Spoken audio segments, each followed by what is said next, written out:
I know you're tired, tired of waiting, tired of hoping, tired of hearing not yet when your heart is crying out for a yes. You've prayed, you've wept, you've stood at doors that looked perfect, only to watch them remain shut again and again. And somewhere deep inside you've asked the question, God, do you see me? Do you care? Yes, he does. And today I want to speak to the ache behind your smile, the storm behind your silence, and the fear hiding beneath your faith. Because no matter how many doors have been closed, no matter how many detours you've taken, you are not forgotten, you are not abandoned. God is not punishing you, he is positioning you. You see, life often feels like a hallway full of locked doors. One by one, you try the handles, hoping for a breakthrough, and when none open, worry creeps in, anxiety whispers you'll never get out. But I want to remind you, you serve the God who holds the master key, the one who doesn't just open doors, he opens the right one. So today, don't give in to fear, don't let anxiety rule the story. The delays, the detours, the denials, they are not your defeat. They are divine appointments in disguise. The door God opens for you will not be one you forced or faked. It will be one you faithfully waited for, and when it swings open, you'll understand why every other one had to stay closed. There's something deeply frustrating about waiting. We live in a world that moves fast instant messages, fast food, same-day shipping, and somewhere along the way, we began to believe that if something doesn't happen quickly, maybe it won't happen at all. But God doesn't operate on our schedule. His timing is not based on our clocks, our calendars, or our feelings. God's timing is always perfect, never early, never late. That truth is easy to hear, but much harder to live. Especially when you've been praying for a long time, when the silence stretches, when nothing is changing, when it feels like everyone else is moving forward while you're standing still. It's in those moments we begin to wonder if God has forgotten about us. If maybe we missed the sign, if perhaps we're doing something wrong, but waiting is not punishment, it's preparation. God isn't making you wait because he enjoys your discomfort. He's preparing you for something greater than you could handle right now. Sometimes the delay is the development. What we see as God withholding his blessing is often him holding it safely until we're ready. There are things he wants to build in us: patience, character, endurance, trust. And those things are rarely formed in the fast lanes of life. They are shaped in stillness, in the quiet, in the slow, silent seasons where it feels like nothing is happening on the outside, but deep transformation is happening on the inside. Think about this. A fruit doesn't ripen the moment it begins to grow. A seed planted today doesn't bear fruit tomorrow. It goes through stages, hidden, unseen stages, where the roots dig deep before anything ever appears above ground. Your life is like that seed. Just because you don't see movement doesn't mean God isn't working. He's working in the dark, beneath the surface, in places you cannot yet see. The enemy will try to use that waiting season to convince you that God has abandoned you. But faith says, even when I don't see it, he's still working. Even when I don't feel it, he's still faithful. When God finally moves, it will be at the right moment. Not a second too soon, not a minute too late. And when that moment comes, you'll realize that everything he was doing in the waiting was essential for the blessing. You'll see that the delay didn't disqualify you, it developed you. If God had given you what you asked for when you asked for it, you might not have been able to carry it, protect it, or handle it. But when his time arrives, you'll be ready, not just ready to receive it, but strong enough to sustain it. God's sense of timing often feels uncomfortable to our human nature. We want immediate answers, instant gratification, quick fixes, but God is more interested in shaping our hearts than satisfying our timelines. He sees the full picture, the beginning, the middle, and the end, and because he knows where he's taking you, he knows when to open the doors, when to close them, and when to say not yet. That not yet isn't a no, it's a yes with a schedule. It's a blessing with an appointed time. Waiting teaches us to depend on him. It teaches us to listen more closely, to lean in a little deeper, and to let go of our need to control the process. Because God's not just trying to get you to your destination. He's trying to grow you on the journey. He's trying to teach you something in the pauses that you could never learn in constant motion. Every delay has a purpose. Every waiting season carries a lesson. Every unanswered prayer is shaping a future testimony. Sometimes we look at closed doors as signs of failure or rejection. We think if it didn't open, maybe I wasn't good enough, or maybe I missed my chance. But what if that closed door wasn't a punishment? It was protection. What if God saw something behind that opportunity that you couldn't see? What if, in His love, He gently blocked the way not to hurt you, but to hold you back from harm? Closed doors are not always the enemy. They are often God's mercy in disguise. There are things we think we want: relationships, jobs, platforms, breakthroughs that look good on the surface but could destroy us underneath. God sees every outcome before we take the first step.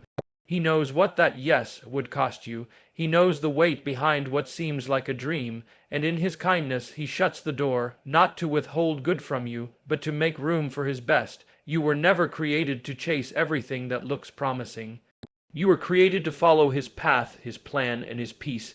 Think of how many times you begged God to open something that, later on, you were thankful never happened. You may not see it in the moment, but hindsight often reveals the wisdom of divine interruption. That person you were crying over, God knew they weren't right for you. That job you didn't get, God knew it would crush your spirit. That move you planned but never made, God knew the timing was wrong. He's not being cruel when He says no. He's being careful with your life. He loves you too much to give you something that would take you further from Him. It's not just about what you want, it's about what you're ready for. A closed door can feel like rejection, but it's really redirection. God doesn't slam doors to keep you trapped. He redirects you to open ones you never considered. You might have your eyes set on what's familiar, predictable, and safe, but God's trying to lead you somewhere unfamiliar, unshaped, and transformative. You were never meant to stay stuck at the same level. When a door closes, it's not the end of the story. It's a nudge to look elsewhere, to keep moving, to trust that the one who guides your steps is also guiding your stops. We often pray for open doors, but we forget to thank God for the ones He closed. We forget that His no is just as important as His yes. Closed doors can be painful, but they are also powerful. They develop discernment, they build trust. They teach us to listen closely to the Holy Spirit rather than rushing forward based on emotion or opportunity. Just because a door looks right doesn't mean it's right for you. Just because it's available doesn't mean it's aligned with your assignment. So instead of asking, "Why didn't this work out?" ask God, "What are you protecting me from?" Instead of being discouraged, be discerning. Closed doors aren't just barriers. They are blessings in disguise. They are God's way of saying, "I have something better," even when we don't see it yet. Trusting God means trusting Him when it's easy and when it's confusing. It means believing that every no still leads to a greater yes in His perfect plan. Waiting is not just about time passing. It's about what's happening within you during the wait. Faith is not proven in moments of abundance or speed. Faith is tested and strengthened in the slow, quiet spaces where you can't see the outcome, where prayers feel unanswered, and where every day feels like another stretch of silence. And it's in those very moments, the ones that feel empty and frustrating, that your faith is quietly growing its deepest roots. When everything is going well, it's easy to believe. It's easy to say, "God is good." When doors are opening, people are clapping, and blessings are flowing. But real, unshakable faith is forged in the waiting room. It's in those moments when nothing seems to be changing that God is changing you. When you feel stuck, you're not really stuck. You're being shaped. God is doing something beneath the surface that time alone can't accomplish. Waiting teaches dependence. It strips away the distractions and forces you to lean into God's presence like never before. In the waiting, you're not just learning patience, you're learning surrender. You're letting go of your need to know everything, to control everything, to figure everything out. You start learning to rest in the truth that even if nothing around you changes, you are still in the hands of a faithful God. Faith in the waiting means trusting without proof, believing without visible progress. It means waking up each morning and choosing to stay grounded in God's promises, even when your circumstances are screaming something different. The temptation in waiting is to give up, to walk away, to compromise, to lower your standards just so something can move. But faith says, I'll stay here, I'll keep believing, I'll trust that if God said it, He will do it, in His time, not mine. Think about the strongest people in Scripture. Abraham waited years for the promised child. Joseph spent years in prison for a crime he didn't commit before he was promoted. David was anointed king, but went back to tending sheep and running from Saul before he ever wore the crown. All of them were chosen, but all of them had to wait, and it was in the waiting that their character was tested, stretched, and proven. What God is building in you during the waiting is more valuable than what you're waiting for. Because blessings without the maturity to carry them can crush you, God will never give you a calling that your character can't sustain. So He lets you wait, not to punish you, but to prepare you, not to frustrate you, but to form you. Every day you wait in faith is a day your spiritual muscles are growing stronger. You may feel like you're wasting time, but God wastes nothing. Not a moment, not a tear, not a sigh of disappointment. He collects them all, and in the end you'll see that every second of waiting had a purpose. Even now, in your doubt, in your questions, in your restlessness, faith is being forged in you, the kind of faith that can't be shaken, the kind of trust that doesn't fall apart when things don't go your way. So don't despise the waiting. Don't rush what God is doing. The very thing you're asking Him for might still be in the making. But while it's getting ready, so are you.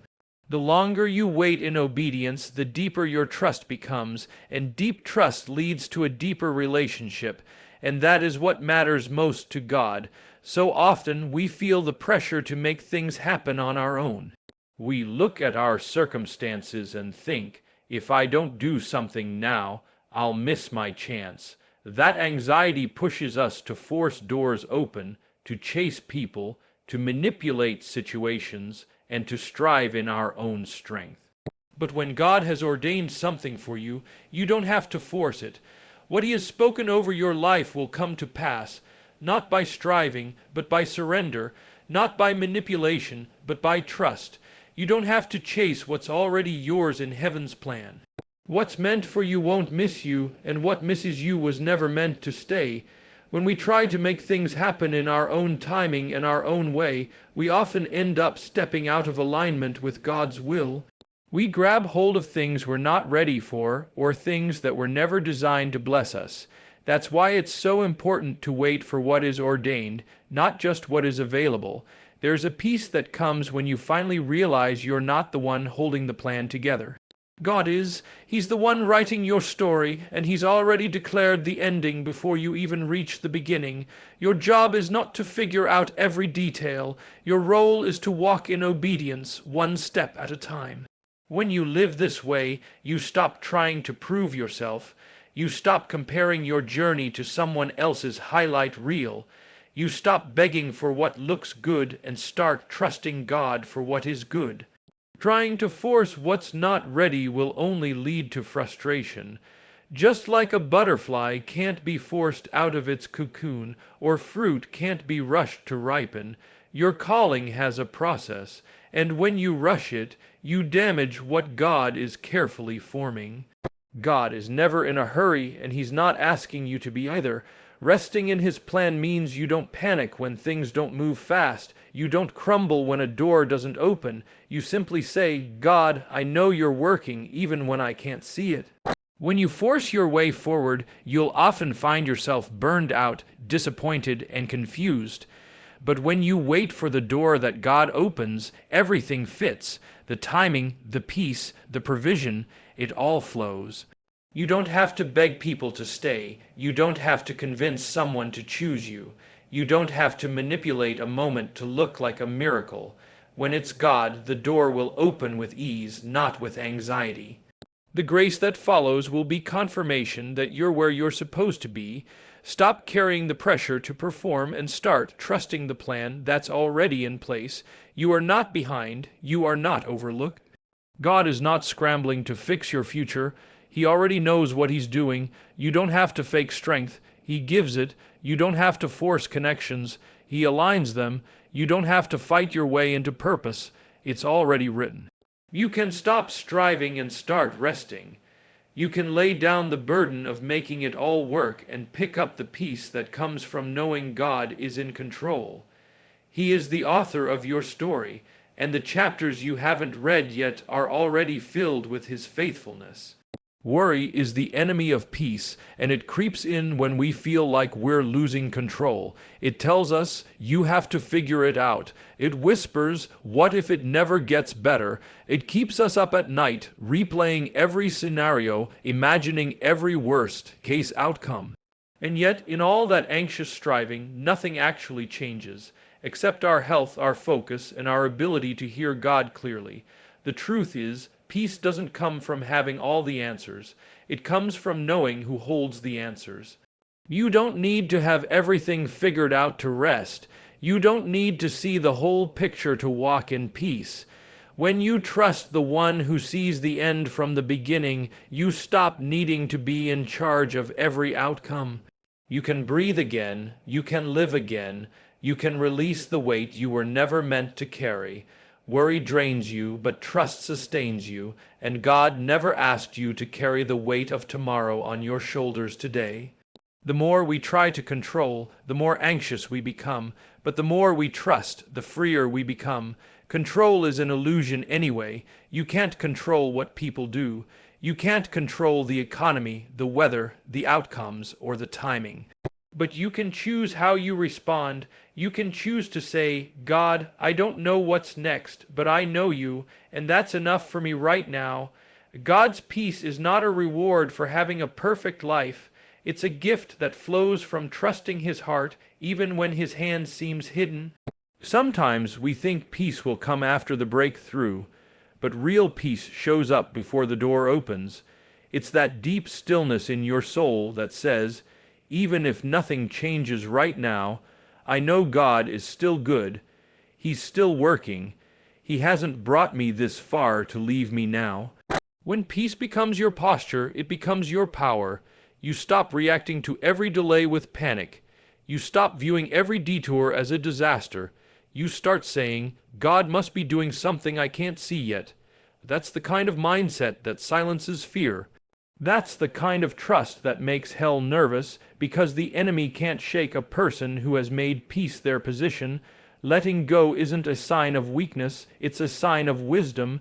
It means you're finally mature enough to say, God, you lead, I'll follow. It means your soul has learned that being still is sometimes the most powerful move you can make. You don't have to chase peace. It comes when you stop chasing everything else. It comes when you sit at the feet of the one who holds your future, your healing, your provision, and your next step in the palm of His hand. When God opens a door, no one, not people, not systems, not circumstances, can shut it. That's the power of divine authority. When He says, go, every force that tried to hold you back will have to move. When He decides it's time, no delay, denial, or distraction can stop His will from being fulfilled in your life. You don't need to campaign for it, compete for it, or convince anyone of your worth. God's favor will announce what your efforts could never achieve. Sometimes you may feel like you've been overlooked or forgotten. But God never misses a moment. He's not trying to figure out your destiny on the fly. It's already written. And when the appointed time comes, doors will open in ways that you couldn't have predicted or planned. You'll see that all the silence, the closed doors, the painful delays, they were leading to something greater, something that only God could orchestrate. People may try to block your progress, but they are not in control. God doesn't consult your critics before he calls you. He doesn't need approval to bless you, and when he opens a door, he does it so clearly that no one can deny it. It's not something you'll have to force. It will be unmistakably him. That kind of door doesn't come through hustle, but through obedience and surrender, and it won't be just any door. It will be the right door, the one that leads to peace, purpose, and provision. God's doors don't just look good, they are good. They come with confirmation, they come with grace, they come with strength that sustains, not stress that depletes. That's how you'll know it's him. When he opens the right door, it won't compete with your peace, it will complement it. You may be walking through a season where it feels like every door is shut, but don't lose hope. When the right one opens, it will happen so fast you'll realize why every other one had to stay closed. Because the right door leads to the right season, and the right season carries the right assignment. God is not opening doors for your comfort, he's opening them for your calling.